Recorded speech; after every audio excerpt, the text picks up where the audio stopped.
बार associations और बार councils की तरफ से आज बहुत सारी पिटीशंस फाइल की गई थी 26वीं तरमीम की आइनी हैसियत के ख़िलाफ़, और बहस के बाद आखिर इस बेंच ने उनको एडमिट किया है।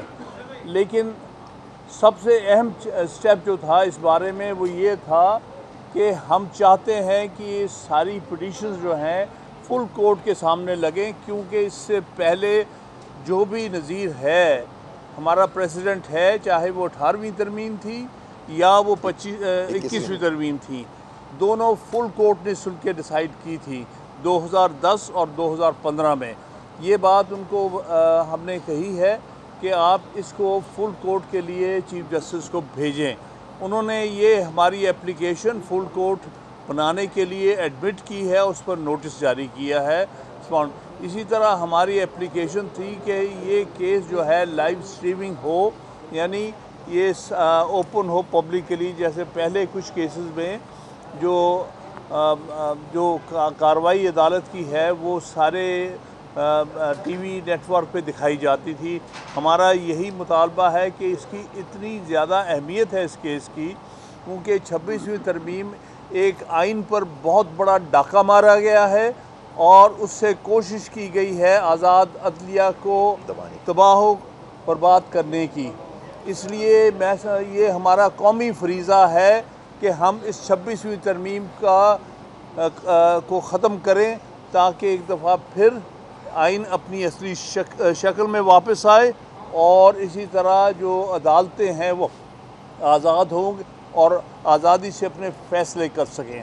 तो इसलिए ये केस में एडमिशन हो गई है। मैं रिक्वेस्ट करूंगा जनाब आबिद ज़ुबैर साहब से, साबिक सदर सुप्रीम कोर्ट बार जी, वो इस बारे में मेंबर पाकिस्तान बार काउंसिल जी करें। बिस्मिल्लाहिर्रहमानिर्रहीम। मैं हामिद ख़ान साहब की बात की तायीद करता हूँ। हम लोग पाकिस्तान बार के में कुछ मेंबरान हैं जिन्होंने भी पटिशन दाखिल की, और बलूचिस्तान बार की तरफ से शफ़क़त चौहान साहब यहाँ मौजूद हैं हमारे साथी। देखिए, इसके अंदर मेन मुद्दा जो है कि ये जो 26वीं आइनी तरमीम है, इसने बिल्कुल आइन के ऊपर एक कदगन लगा दी है। आज़ाद अदलिया का मतलब है कि आज़ाद अदलिया हो जिसमें जजेस की अपॉइंटमेंट भी सही हो। और अब आप देख रहे हैं किस तरह के जजेस, किस तरह से जज अपॉइंट हो रहे हैं कि पार्लियामान और एग्जेक्टिव की वहाँ अक्सरियत हो गई है, और पाकिस्तान बार के भी मेंबर जो हैं वो उनके साथ चले जाते हैं और अपनी मर्ज़ी के जजेस अपॉइंट होते हैं। जो चीफ जस्टिस या जजेस का नाम देते हैं वो अपॉइंट ही नहीं होते लोग। तो ये इससे आपने अपनी अगर अदलिया को भी अपने एक पॉलिटिकली अपने ताबे कर लिया तो कहाँ इंसाफ मिलेगा। और वो आपके जो 77 केसेस होते हैं वो सारे हुकूमत के ख़िलाफ़ होती हैं, पटिशन्स हुकूमत के उसके एक्शंस के ख़िलाफ़। अब वही एक जुडिशल कमीशन में जिनमें उनकी अक्सरियत है पार्लियामान के मेंबरान की और इसकी एग्जेक्टिव की, वही अब बेंचेस बनाएंगे, अब उसी के सामने केस चलेगा। तो किस तरह से ये इंसाफ होगा। हम सारे सुप्रीम कोर्ट के जजेस का एहतराम करते हैं, इसलिए हमारा मुद्दा यही है कि इतनी बड़ी आइनी तरमीम है जिसमें पूरा कोर्ट सुने, जिसमें बशमूल ये कॉन्स्टिट्यूशनल बेंच के जजेस सुने उसको और फैसला करें कि क्या ये आइनी तरमीम और ये जो जुडिशल कमीशन 191A और 202A है, और जजों का एवेल्यूएशन होगा हाई कोर्ट के जजों का, वो सही काम कर रहे हैं नहीं, इस तरह से क्या ये आइन को तबाह कर दिया गया, आज़ाद अदलिया को तबाह कर दिया गया है। और क्या इस मुल्क के ऊपर अगर आपकी अदलिया आज़ाद नहीं होगी तो ये मुल्क कभी तरक्की नहीं कर सकता। इसलिए हमारी ये जद्दोजहद है और हम आपका भी शुक्रिया करते हैं, आपने हमारा हमेशा साथ दिया है। ये बात को आगे बढ़ाते हुए मैं इतना अर्ज़ करूँगा कि ये ट्राइकोटोमी ऑफ पावर के जो तस्वुर है, जो कॉन्सेप्ट है पाकिस्तान की कॉन्स्टिट्यूशन का, उसको कम्प्लीटली डेलिबरेटली ख़त्म किया गया है। और इससे जो जुडिशरी का पिलर है उसको गिरा के एक रास्ता खोल दिया गया है एग्जेक्टिव का कि वो पूरी तरीके से जुडिशरी को अपने कंट्रोल में, अपने under the thumb of the adjective जो है वो जुडिशरी को ले आया जाए। लिहाजा ये किसी सूरत इस अंदाज में ना निज़ाम चल सकता है, ना पाकिस्तान का आइन इस शक्ल में कायम रह सकता है।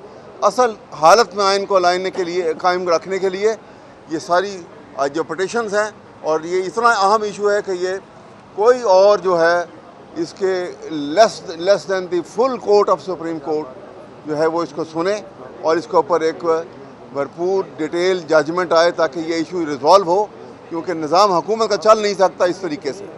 सबसे पहली बात तो ये है कि आईन पाकिस्तान की प्रीएम्बल में अदलिया की आज़ादी को तहफ़्फ़ुज़ दिया गया है और मेरा ख़्याल है कि आज जस्टिस मंसूर अली शाह साहब को हमें सैल्यूट पेश करना चाहिए। ये इज़्ज़त कोई चीफ़ जस्टिस बनने से नहीं मिल जाती, ये इज़्ज़त होती है कि आईन की बालादस्ती और कानून की हुक्मरानी के साथ खड़े होना।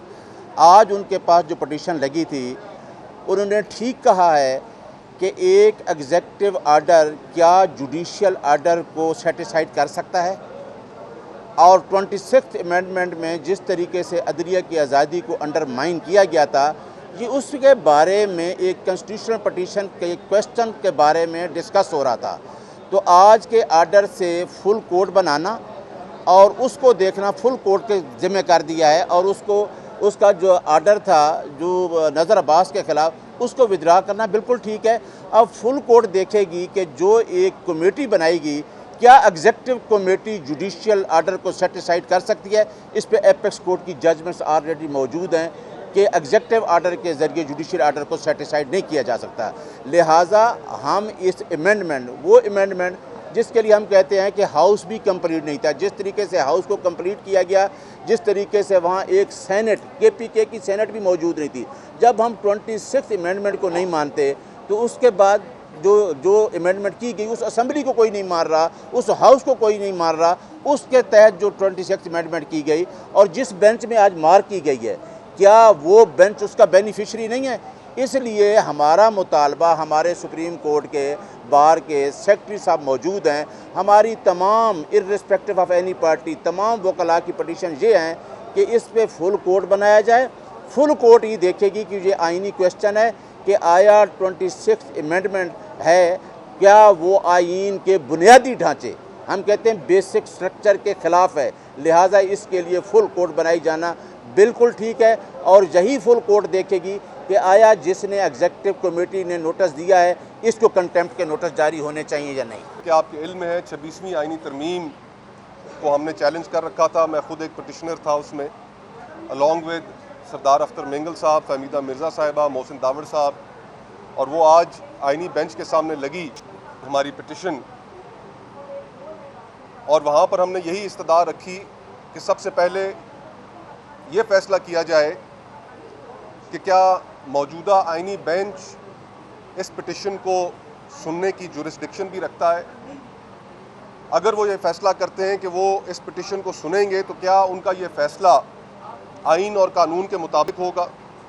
इस वक्त मुल्क में बुनियादी मसला ही ये है कि 2 सुप्रीम कोर्ट्स काम कर रही हैं, एक आइनी सुप्रीम कोर्ट और एक गैर आइनी सुप्रीम कोर्ट। 26वीं आइनी तरमीम के नतीजे में ये जो 2 सुप्रीम कोर्ट्स हमारे सामने रख दी गई हैं, इससे पूरा निज़ाम इंसाफ क्रिपल हो गया है। और क्या एक ऐसा आइनी बेंच जो खुद 26वीं आइनी तरमीम का प्रोडक्ट हो, बेनिफिशरी हो, क्या वो ये केस सुन सकता है। तो आज हमारे वकला ने यही इस्तदा रखी आइनी बेंच के सामने कि जनाब ये केस फुल कोर्ट में जाना चाहिए। फुल कोर्ट अगर इन दरख्वास्तों को सुनेगी तो तभी हमें भी इत्मीनान होगा बतौर पिटिशनर्स, मुल्क और कौम को भी इत्मीनान होगा। और अगर फुल कोर्ट इस मामले को नहीं सुनती और आइनी बेंच ही इसको लेकर आगे चलता है, तो फिर लीगल फ्रेटर्निटी में भी इस पर आवाज़ें उठेंगी और पाकिस्तान में भी लोग इसको उस क्रेडिबिलिटी की नज़र से नहीं देखेंगे जो क्रेडिबिलिटी की नज़र इस आइनी अदालत को दरकार है। तो ये इस्तदा हमने रखी, 3 हफ्तों की तारीख दे दी गई है। मेरा तो ख्याल था कि ये मामला इतना अहम है कि इसको जल्दी सुना जाएगा, इसको इतना डिले नहीं किया जाएगा, और इस एक नुक्ते का फ़ैसला जल्द अज जल्द होना चाहिए। पूरी कौम नज़रें लगा कर बैठी है कि हमारी सुप्रीम कोर्ट जो दीगर आला अदालतें हैं उनमें किस तरीके से कोर्ट पैकिंग की जा रही है। पूरे पाकिस्तान में हम सुनते थे, कहते थे कि जजेस अपॉइंट हो रहे हैं, इंडक्ट हो रहे हैं, लेकिन आज जज साहिबान पूरे मुल्क में इस 26वीं आइनी तरमीम के नतीजे में भर्ती किए जा रहे हैं। और ये भर्तियों का सिलसिला यहाँ पर नहीं रुकना। ये भर्तियाँ जब हाई कोर्ट्स में मुकम्मल हो जाएंगी तो फिर सुप्रीम कोर्ट तक भी बात पहुंचेगी, फिर सुप्रीम कोर्ट में भी भर्तियां होनी है।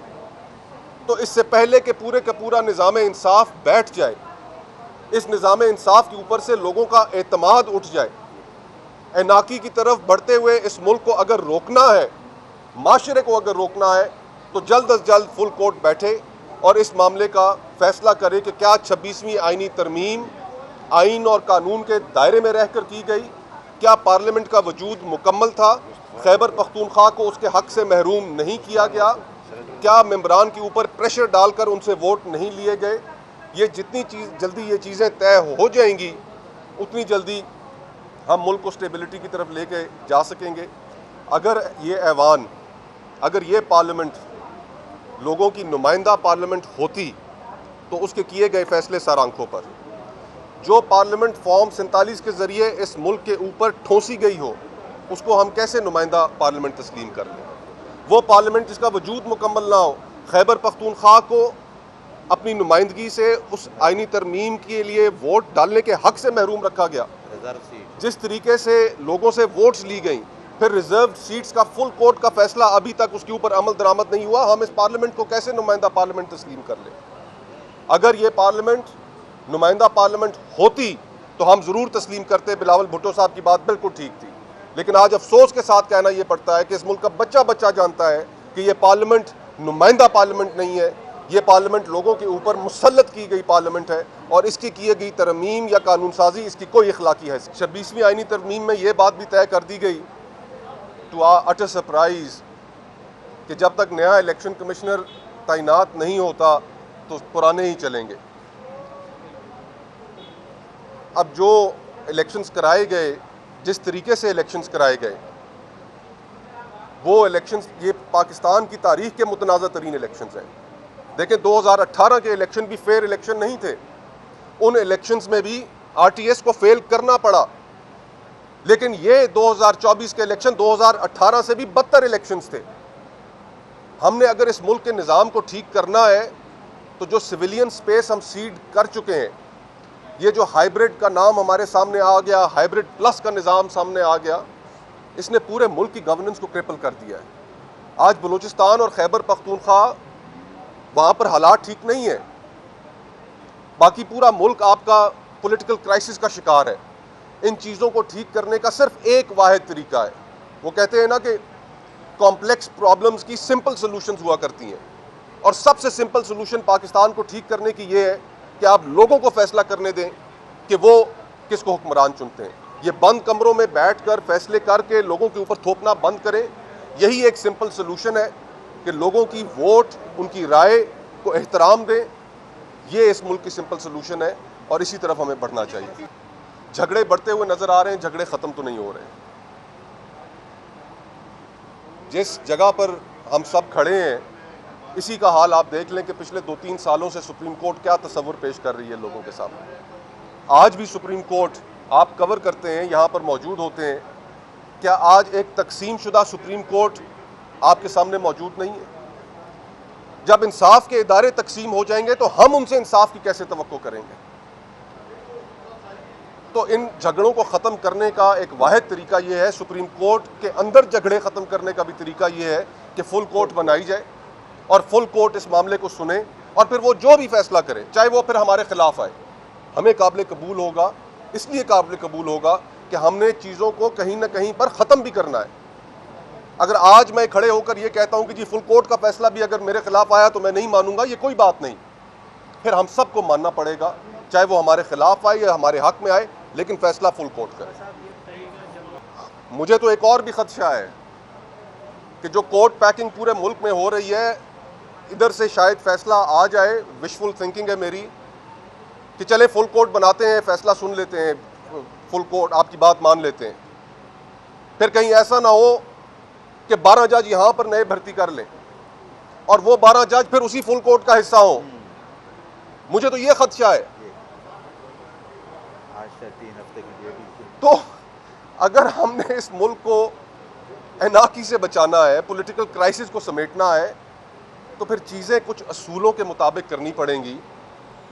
फुल कोर्ट भी बनाएं और फिर यह भी नहीं होना चाहिए कि नए भर्ती किए गए जजेस वो फिर उस फुल कोर्ट का हिस्सा हो। ऐसी ये फिर फुल कोर्ट हमें काबिल कबूल नहीं हो। इसके ऊपर पाकिस्तान की तमाम legal fraternity, civil society, political parties फिर इसके ऊपर एहतजाज करेंगी कि जनाब ये कौन सा तरीका है कि एक तरफ आप फुल कोर्ट बनाते हैं लेकिन उसका बैलेंस चेंज करने के लिए 12 या 15 नए जजेस उसमें बिठा देते हैं। तो ये हमें फिर काबिल कबूल नहीं होगा।